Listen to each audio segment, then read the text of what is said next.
उच्च माध्यमिक आदर्श विद्या मंदिर रतनगढ़ की संस्कृत क्लास में आप सभी का स्वागत है। पिछले वीडियो में हमने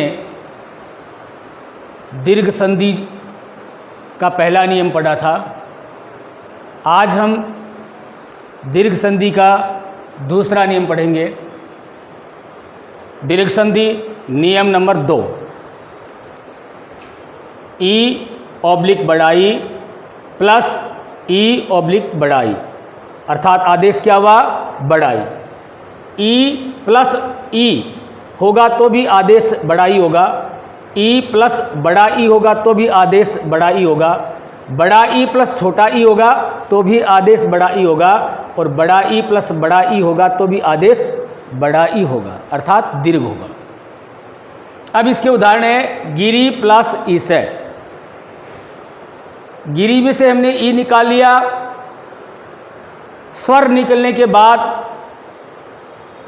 गिर हलंत बच गया, और इस समय से हमने ई लिया तो यहाँ भी शेष क्या बचा? से।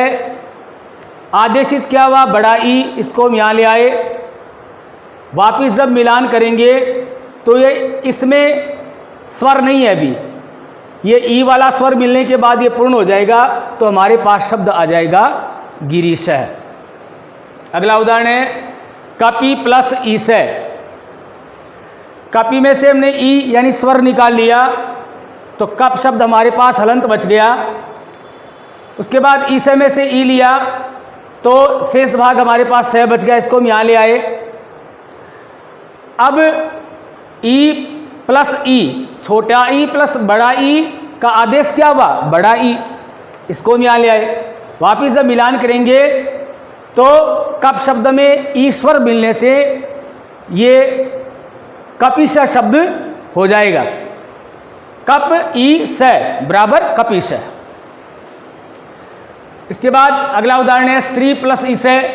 इसमें देखिए दोनों बड़ा ई है, दोनों ओर स्त्री में बड़ा ई है, ईसे में बड़ा ई है। दोनों में से हमने ई निकाल लिया तो यहाँ श्रेय हलंत बच गया और शेष भाग से बच गया।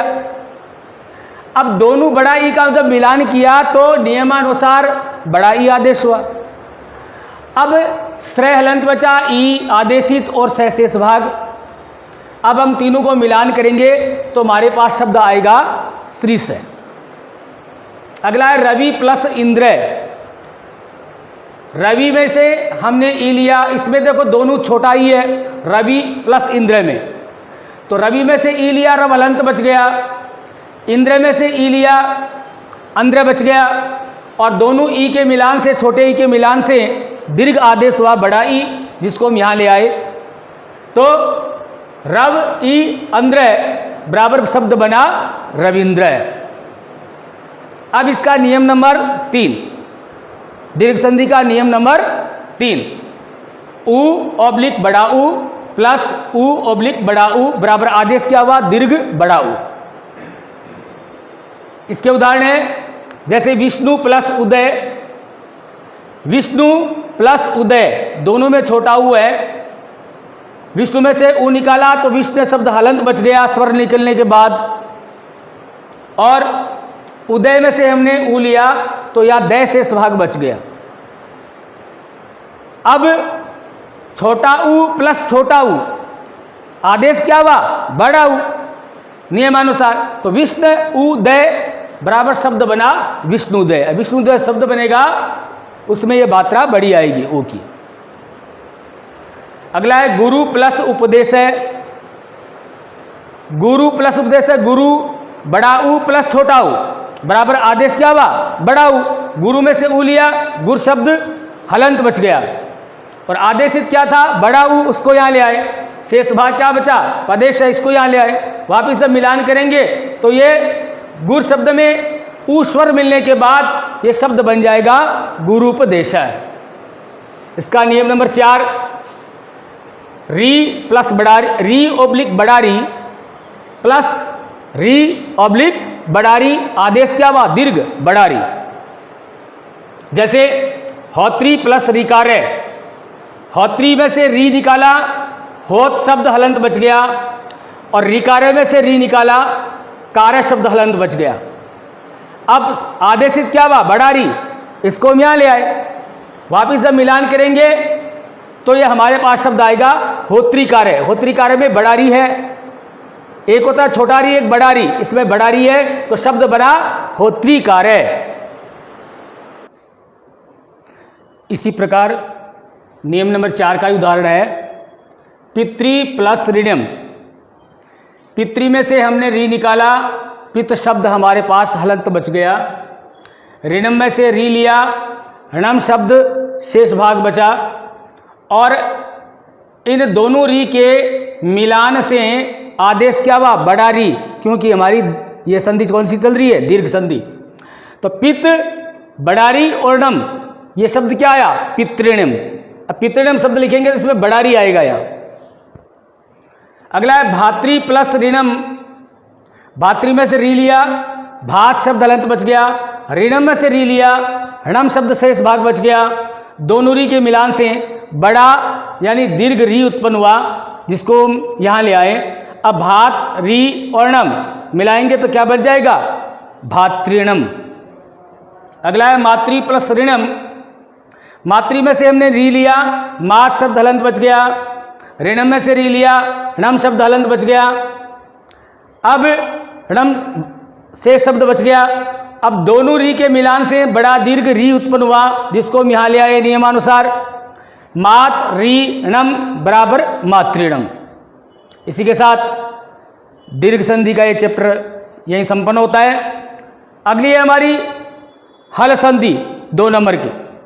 दूसरा नंबर है हल संधि। 3 संधियां हैं, पहली के 5 भाग आपको बता दिए गए। अब दूसरी हल संधि। हल संधि को हम व्यंजन संधि के नाम से पुकारते हैं, क्योंकि इसमें सब व्यंजन ही व्यंजन होते हैं, इसलिए हल संधि का दूसरा नाम क्या हुआ, व्यंजन संधि। व्यंजन संधि में सचुत्व संधि। सचुत्व संधि का विधायक सूत्र है स्तो सुना सु,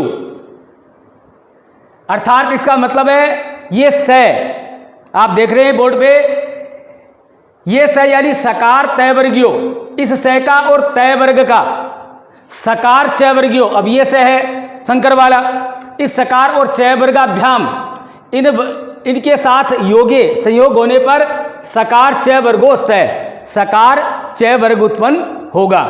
तो उत्पन्न होने वाला स कौन सा है, संकर वाला। तो वापिस देखिए, सकार तय वर्गियो सकार चय वर्गभ्याम योगे सकार चय वर्गोस्तय। अगर इन दोनों का मिलान होगा तो फिर सकार चय वर्ग उत्पन्न होगा। अब यहां देखिए स प्लस तय वर्ग, ये स देखिए और ये स देखिए, दोनों में अंतर है।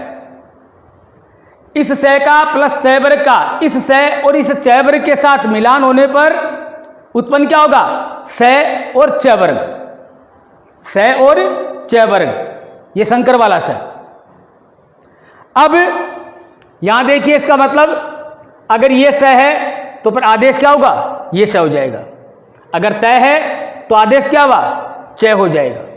अगर थ है तो आदेश क्या हुआ, छ हो जाएगा।